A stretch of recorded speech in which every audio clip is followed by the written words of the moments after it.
प्रधानमंत्री नरेंद्र मोदी के dear friend Donald Trump एक के बाद एक नरेंद्र मोदी को झटके पे झटका दिए जा रहे हैं, लेकिन नरेंद्र मोदी के सांस में से शब्दों की बौछार नहीं हो रही है। ये एक बार भी नहीं कह पा रहे हैं कि अमेरिका जो भारतीयों का अपमान कर रहा है वे बहुत ही गलत कर रहा है और भारत के रोष का उसको सामना करना पड़ेगा।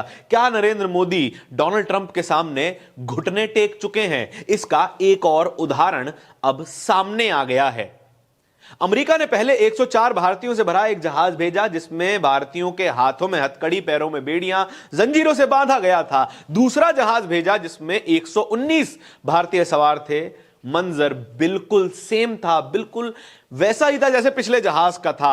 हाथों में हथकड़ी, पैरों में जंजीर, शरीर पर बेड़ियां बंधी थी, लेकिन एक बात अलग थी। वो ये थी कि भारतीयों का पहले से भी ज्यादा अपमान किया जा रहा था। वो क्या बात थी? वो बात थी जो कि अपनी आप बीती सुनाते हुए एक अमेरिका से वापस आए हुए डिपोटी ने बताई। मोगा के रहने वाले रविंदर सिंह वे कहते हैं कि मैं एक सिख हूं। मुझे जब हिरासत में लिया गया तो मेरी पगड़ी छीन ली गई। पगड़ी छीन ली गई। एक सिख के लिए उसकी पगड़ी सब कुछ होती है। उसका मान सम्मान, उसके पुरखों का, उसके गुरुओं का आदर, वो पगड़ी होती है। लेकिन वो पगड़ी अमेरिका के अधिकारियों ने छीन ली, उसका अपमान किया गया। लेकिन यह बात सामने आने के बावजूद नरेंद्र मोदी कुछ नहीं कह रहे हैं, उनका प्रशासन कुछ नहीं कह रहा है, विदेश मंत्री एस जयशंकर कुछ नहीं कह रहे हैं।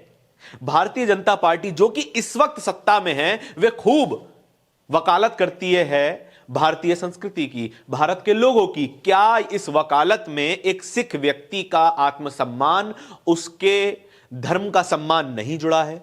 रविंदर सिंह बताते हैं कि मैंने कर्ज लेकर 44 लाख रुपए इकट्ठे किए, जिससे मैं अमेरिका जाना चाहता था, अपने परिवार की मदद करना चाहता था। मेरे पिता बीमार हैं और वे अब कमा नहीं सकते हैं। मैं इकलौता व्यक्ति हूं जिस पर पूरे परिवार की जिम्मेदारी है, लेकिन जिस जिम्मेदारी को पूरा करने के लिए वो व्यक्ति अपना घर गिरवी रख देता है, पुरखों की जमीन बेच देता है, गाय भैंस बेच देता है, कर्जा लेता है, 44 लाख रुपए इकट्ठा करता है, एक अवैध एजेंट से बात करता है जो कि बॉर्डर पार करवाने की, अमेरिका के बॉर्डर पार करवाने के वादे करता है। लेकिन जैसे ही रविंदर सिंह 27 जनवरी की शाम अमेरिका और मेक्सिको का बॉर्डर पार करते हैं, कुछ ही मिनटों में उन्हें अरेस्ट कर लिया जाता है।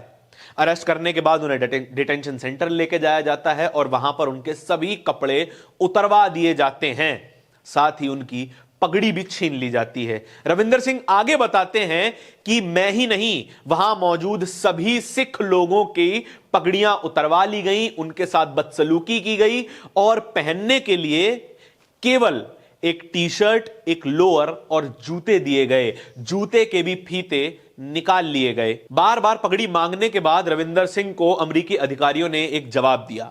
वे कहते हैं कि अगर तुमने पगड़ी से फांसी लगा ली, आत्महत्या करने की कोशिश की, तो इसका कौन जिम्मेदार होगा? अमेरिकी अधिकारी एक व्यक्ति को एक तरीके से आत्महत्या करने तक की मानसिक प्रताड़ना दे रहे हैं, लेकिन भारत की सरकार इस पर मौन बैठी है। खुद नरेंद्र मोदी जब अमेरिका जाते हैं, उनसे प्रेस में सवाल किए जाते हैं कि आपका क्या मानना है, आपका क्या पक्ष है कि जिस तरीके का व्यवहार अमेरिका की सरकार भारतीय अवैध प्रवासियों के साथ कर रही है, उस पर आप क्या कहेंगे? वे कहते हैं कि अमेरिका और भारत इस निष्कर्ष पर पहुंचे हैं कि जो लोग वेरीफाइड इंडियंस हैं उनको वापस लिया जाएगा, लेकिन वापस डिपोर्ट करने की प्रक्रिया में जो अपमान भारतीयों को झेलना पड़ रहा है उस पर नरेंद्र मोदी एक शब्द भी नहीं कहते हैं। ना ही भारत का विदेश मंत्रालय इस अपमान पर कोई शब्द कहता है, और अगर कहा भी जाता है तो एस जयशंकर राज्यसभा में खड़े होकर यह कहते हैं कि यह एक सामान्य प्रक्रिया है। अमेरिका के नियम सभी देशों पर बराबर रूप से लागू होते हैं।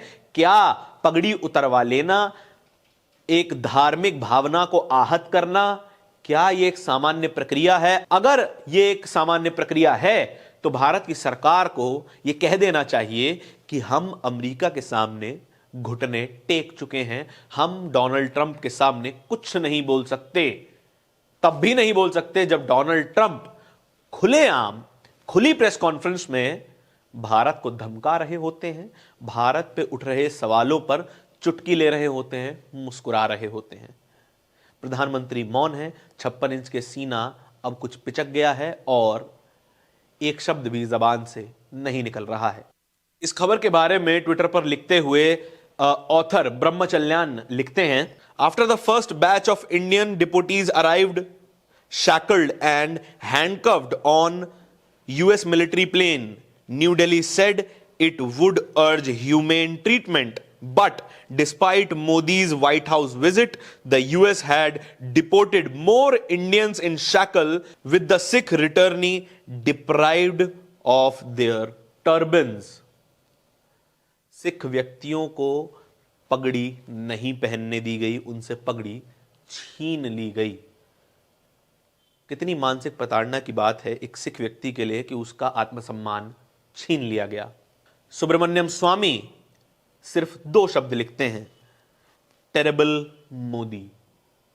टेरेबल मोदी, मोदी पर लानत है। आप ये शब्द समझिए कि प्रधानमंत्री जो खुद को एक विश्वगुरु की छवि में प्रस्तुत करते हैं पूरे विश्व के सामने, हमारे देश के सामने, वो विश्वगुरु अब पूरी तरीके से फेल है, टेरेबली फेल हो चुका है। आपके इस पूरी खबर के बारे में क्या विचार हैं? कमेंट सेक्शन में जरूर बताइएगा। बहुत बहुत धन्यवाद।